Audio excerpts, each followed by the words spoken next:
This is a show about the path less taken, a show about a rocky path, a path of patience and persistence in equal measure.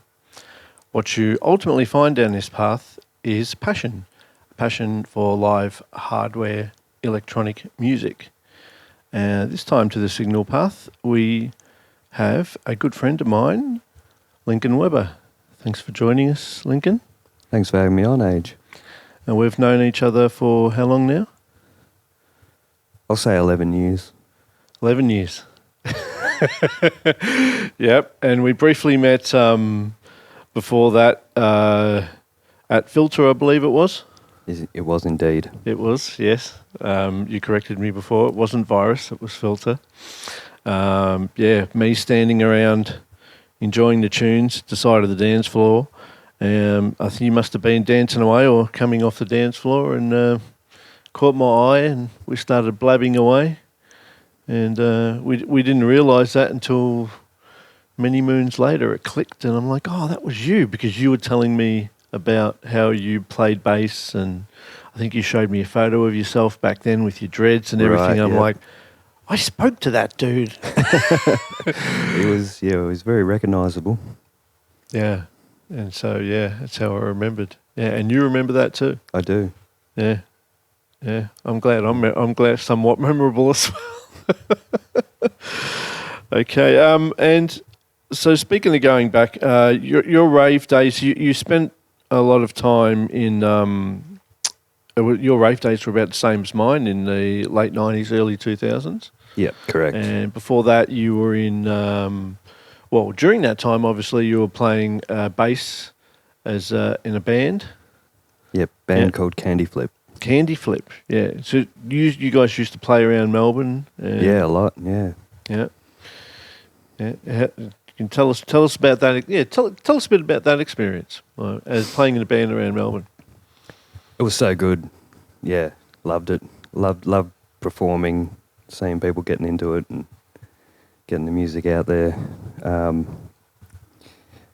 Funnily enough, we were a very technical band, and we used to video ourselves and then watch back just to see our progression and videotape back then. The videotape the performances, like or every single one.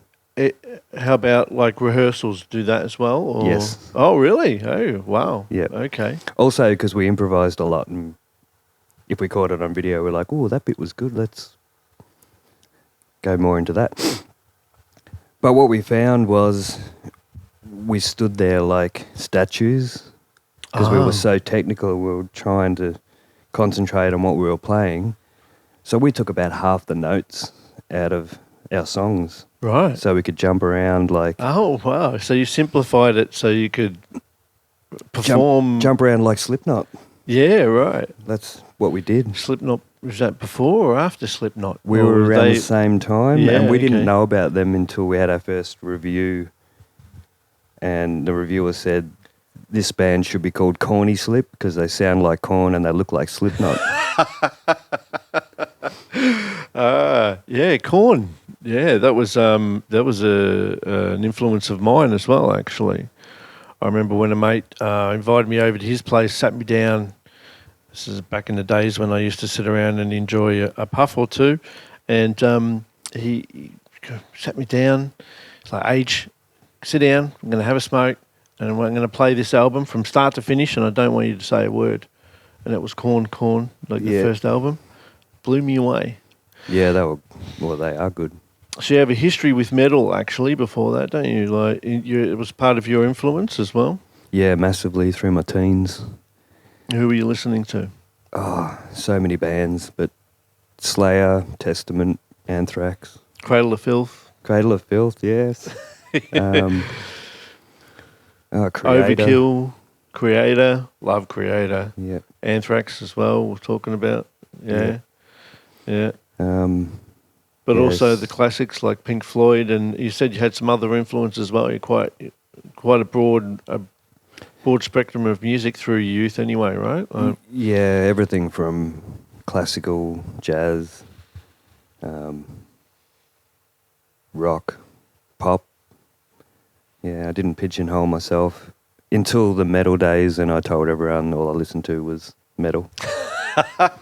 It's funny. Yeah, got into a bit of Nirvana as well before they got big. Yeah. Before they got big, yeah. Yeah. Still followed along, but I was less inclined to. Well, not much happened after that. It wasn't too long after that he passed away, was he? I think they did the Unplugged, and it wasn't too long after that that he was he left us, unfortunately. Yeah. Yeah. Bleach was an unbelievable album. Yeah, nothing like it. Mm. Yeah. I remember hearing that for the first time at a camp, funnily enough. A camp for bad kids. And no, I wasn't there because I was bad. I was there because my mate was bad and his mum wanted to get him to the camp, so she convinced my mum that I could go and she would pay for me. And so I went with him because otherwise he wouldn't go. And the kids there introduced me to Nirvana. So there you go. This is another story for you. So yes, back to you. You played in that band. You're raving away. And what happened to the band? So that obviously. Well, for context, it was a 6-piece band, and we had an electronic musician, and he introduced me to the rave scene, electronic music. And then I started raving every weekend, sometimes straight after the gigs. Yeah, right. Like I'd send the gear home with one of the other band members, and we'd go straight to the whatever. Docklands. Yeah, whatever was on at the time. That's what we used to do. We were like, okay, what's on this weekend? And just go. Yeah. Yeah, wherever we possibly could find some techno happening. Yeah. So, yeah, all about music. We were playing in a band, then going raving. It was a good time. Yeah. Great. Yeah. And so the band obviously split up at some point, and you where'd you go from there? Chad, the electronic musician in the band, invited me to do a duo, which we never ended up playing live, but we learnt a lot about making music and acquiring synthesizers. So that was gas time. Looking through the trading post, obviously, back then. Yeah. Finding cheapish synths, because everything was going digital, you mentioned. Yes. Yeah, it was a good time to buy analog gear at that time. Yeah, except for 909s and 303s and 808s, which had already been found and already expensive. They weren't at that cheap. Point. They were a lot cheaper then than they are now, but they weren't cheap at the time. Mm. You had, speaking of gear, when did you acquire an RM1X? When did that come about? I never owned the RM1X. Oh, okay. But Chad had one, so I'd been using it all through the band. Right. I'd spend hours in the headphones just making stuff. So one of the first things I bought was an RS7000. Ah, the RS7000. Yes. It's which I also had. I had 2 of them at one point. Like turntables. It was like turntables, yeah, and I would mix between the two, yeah, which is not too dissimilar to how I play now. Nice. Yeah. So yeah, okay, you got the RS7000. You're jamming away with Chad, experimenting with sound, and so what happened after that? Where did Lincoln go after that? I went to Club Med Lindeman Island. Yep. In the Whit Sundays. As working as a gardener. Working as a gardener. Head gardener. Yep. Yeah. I remember rocking up on the landing strip off the boat. And the porter at the time came to grab my gear, my bags. Yes. But I told him, be careful with, this one's full of electronic music equipment and this one's a road case. And he's like, oh. And he was a guitarist and he had a band going and he was recording people. So he was very interested and we became friends. Oh, okay, nice. He wasn't your room buddy though. You needed a room buddy up there, you told me as well. I did, yes. For many years before I had a room to myself. Yeah. Oh, you ended up with a room to yourself while you were up there? I did. Oh, nice. Is that because you scared anyone off? Partly. and it's sort of like when you've been there a number of years, they're like, okay, you can have a room by yourself. Oh, okay, nice. Yeah. And you obviously at this point you're spending a lot of time by yourself, just working and making music. How was that? Tell us about that time in Lindemann. I had endless amount of time, or felt like endless, to experiment and make music because I had nowhere to go except back to my room where my studio was. So yeah, around 8 hours a day, I would experiment with sound, making songs, and doing more of that the next day. And what was the genre that you were producing at that time? I thought it was dance music. But It wasn't? It was a mixture of sort of eclectic soundscapes. Oh, right, yeah. Mixed with danceable. Yeah, it was BPM? interesting. The BPM at the time would have been around 130, I reckon. Yeah. Which I thought was quite fast. Yeah, it was fast. I used to play 137 and that was fast back then. Yeah. Yeah. Yeah, it could have even been 136, 137, but yeah, a lot slower than what I play now. You mentioned during that time you obviously produced enough music to create an album. I did. Yeah. I actually what was the album called? Technologisticum Audiana. Oh, wow. Right. And Being a plantsman, I wanted something that sounded like it was a botanical name. Right, yeah, and it does. You've done well. It basically means technological audio. Right. Yeah. But in plant speak. In Latin. Oh, okay. Also, it's not Latin. I've never taught Latin. Yeah. Under the name Linkstar. Links Star. Yeah, one word. LINXSTAR. Yes. So you can go and Google that and see if you can find Lynx's album out there in the world. Yeah. Yeah, on Discogs. Do you ever get on Discogs and try to look yourself up? Physical media at the time. It was recorded to CD. Yeah. Oh, people put them up sometimes, you know. Yeah, maybe. People will take a photo, record it, and put all the tracks down and do everything. I haven't Googled it. Yeah. Well, maybe we'll do that. Yeah. Or someone can do it for us. So so you're in Lindemann Island. You've sold some CDs to various people coming and going off the island. I assume. I even played live twice at the disco, they call it. Oh, really? Yeah. Nice. Kept the punters happy? Yeah. Rocked up in my full fluoro yellow outfit. Oh, nice. That still fits. It does still fit. You're lucky because my rave gear does not fit anymore. Nice. So you're doing well. Yeah. I couldn't if I tried. I had to give it away. I'll have to buy you some new ones. I did. Yeah, I will have to buy new rave gear. Yeah. So after Lindemann, where to from there? Back to Melbourne. Missed the dance scene, missed the weather. Thought I was ready to conquer the dance scene with my live electronic music. Yeah. But got to Melbourne and went, I don't have any contacts. Yeah. Where do I play? How do I get gigs?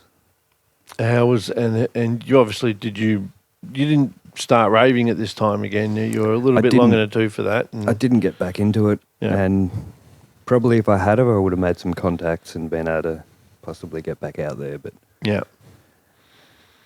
I had the odd gig over the years here and there, but nothing regular. No, but still you persisted with your music because 11 years ago in 2015 when we first met again, well, second time we met, when I went and picked up, purchased a synth off you and went to your house to pick that up. Still had a room full of gear. So you were obviously still playing away during that time. Yep, on and off. Mostly on, but yeah. Yeah. Yeah, you're going to have your ups and downs with music, and if there's no motivation, if there's nothing for you to play for, that motivation can wane, right? You can, yeah. Yeah. So, talking about motivation, What was the year? I think I wrote it down somewhere. Excuse me while I look. And while I look, I'll say it. So it was Modular People, which is still going. That was our mutual friend Fabrice, who a lot of us met through Aussie Wigglers because of our love of modular synthesis. Yes. And he had a friend who was getting into modular synthesis who had a gallery in Collingwood. Sabby Galley. And he kindly let us set up there and play there. And thus Modular People began. And I'll find the date in a moment, but tell us how that changed things for you. Well, up until then, I had very little experience with playing live, really. So that being a regular event really taught me how to, well, not only to play in front of people, but just little things like packing up the studio, setting up on stage. Playing in front of people. And embracing mistakes. Yeah, embracing mistakes, yeah. Yes. Especially in front of your peers. It didn't really matter, right?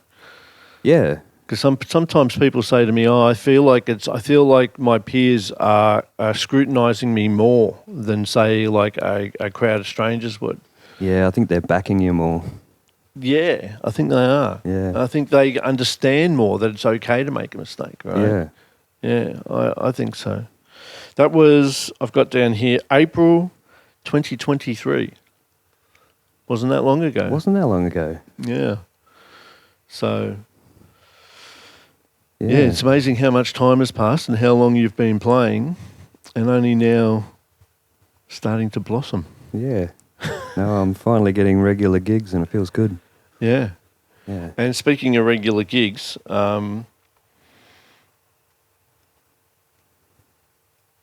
let's speak about 150 BPM.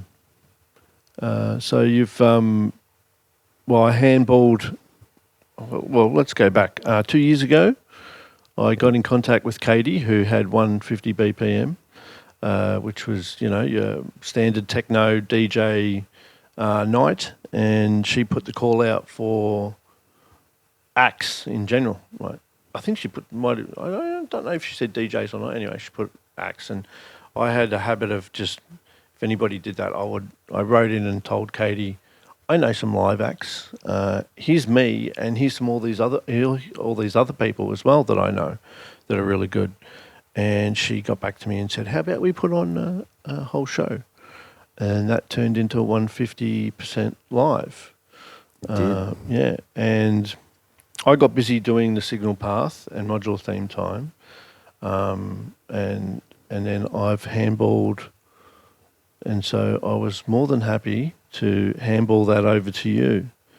And now because you were and still are obviously very close to Katie and Tim.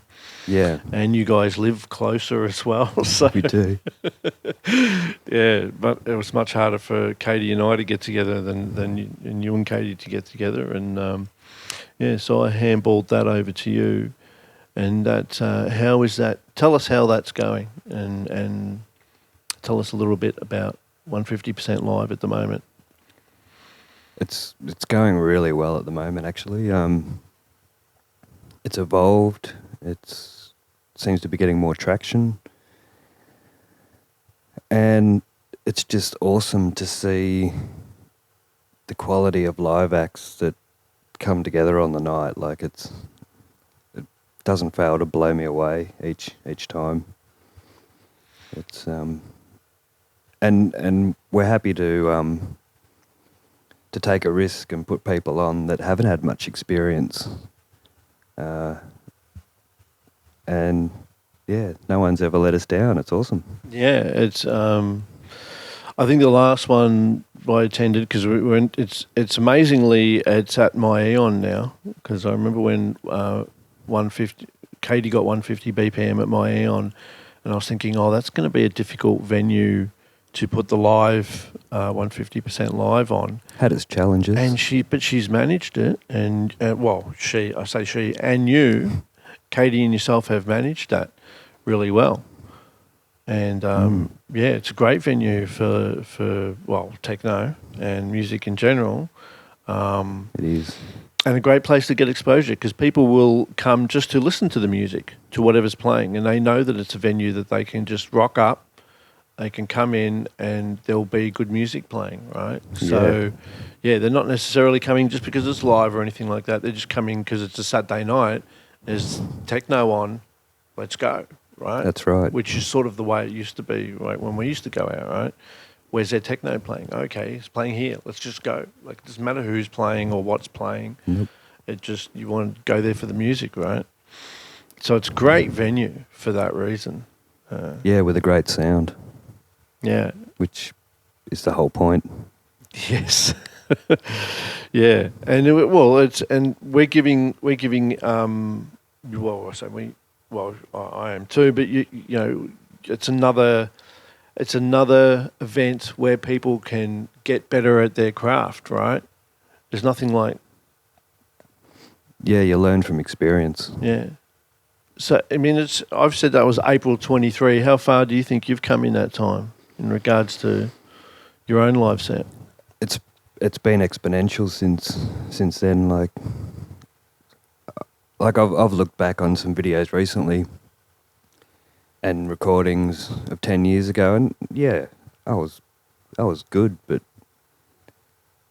I've gotten so much better, so much quicker by having regular gigs. Yeah, and to be able to go have somewhere to just learn and make mistakes, and yeah. Without that, it's really hard.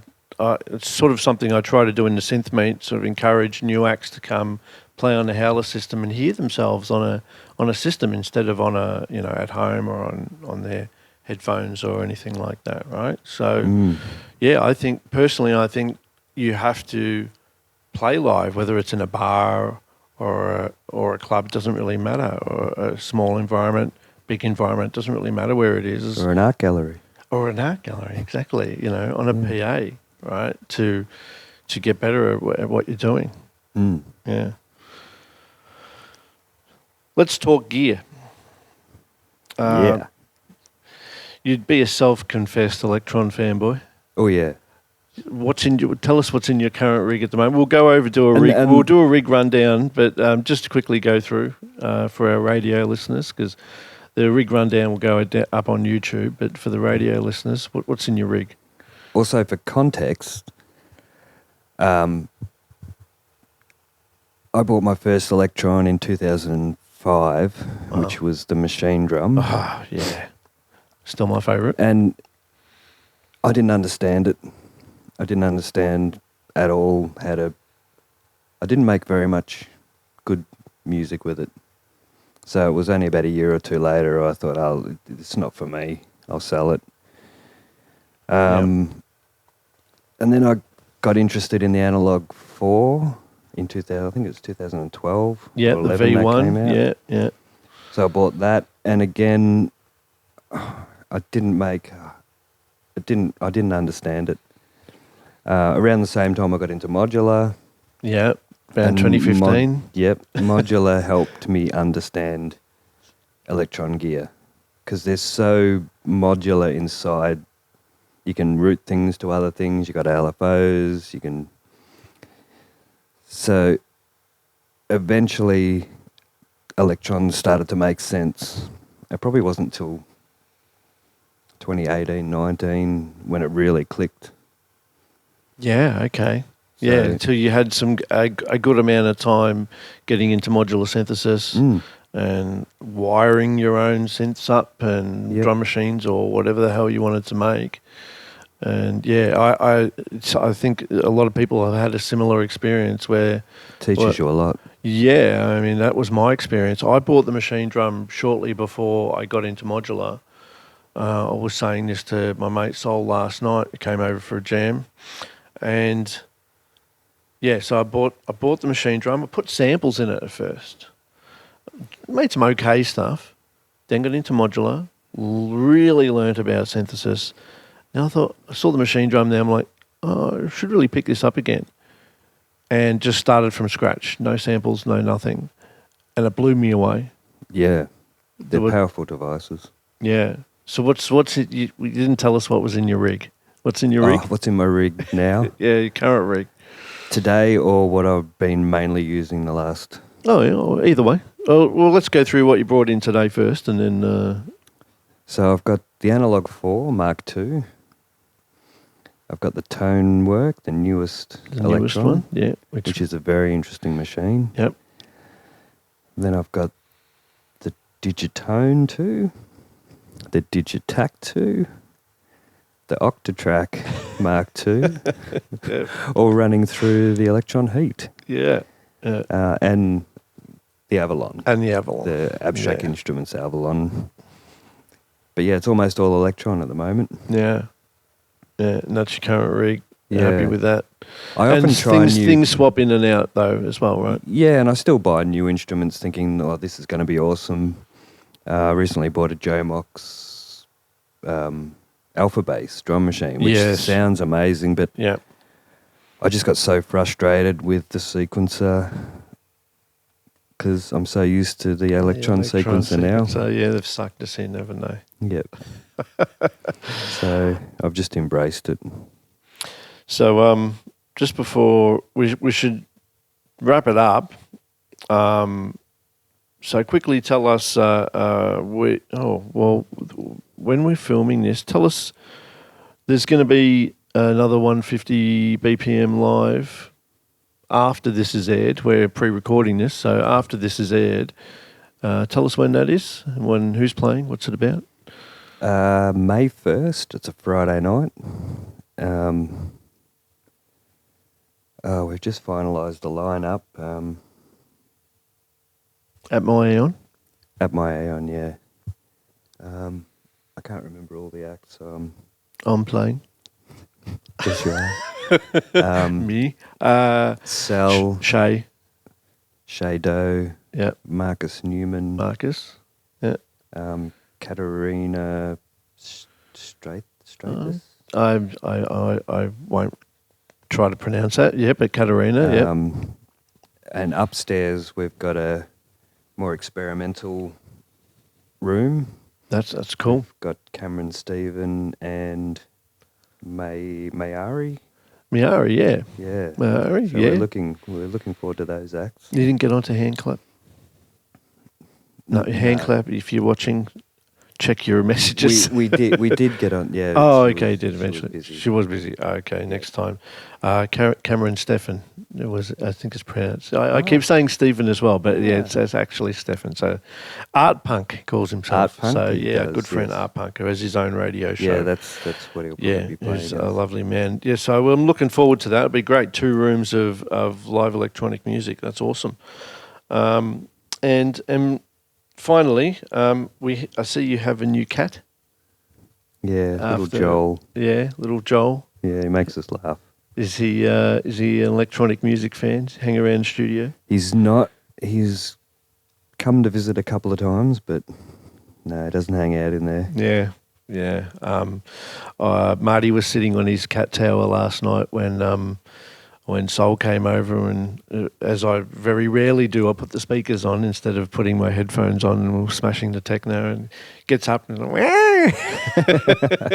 right, I know you're not used to it, mate. Go on, there you go, bye. See you later. Yeah. My last cat used to sleep in front of the monitors while I was playing. I used to ask him, how do you even do that? Like, he's like, I don't know, I'm asleep. Biggs. God rest his soul. Yep. Yeah. Yeah, he loved the tech. He was like a techno cat. Techno cat. Yeah. Well, we'll give Joel some time. He might get used to it. He might. So thank you very much for letting me interview you and coming in. It's been a pleasure.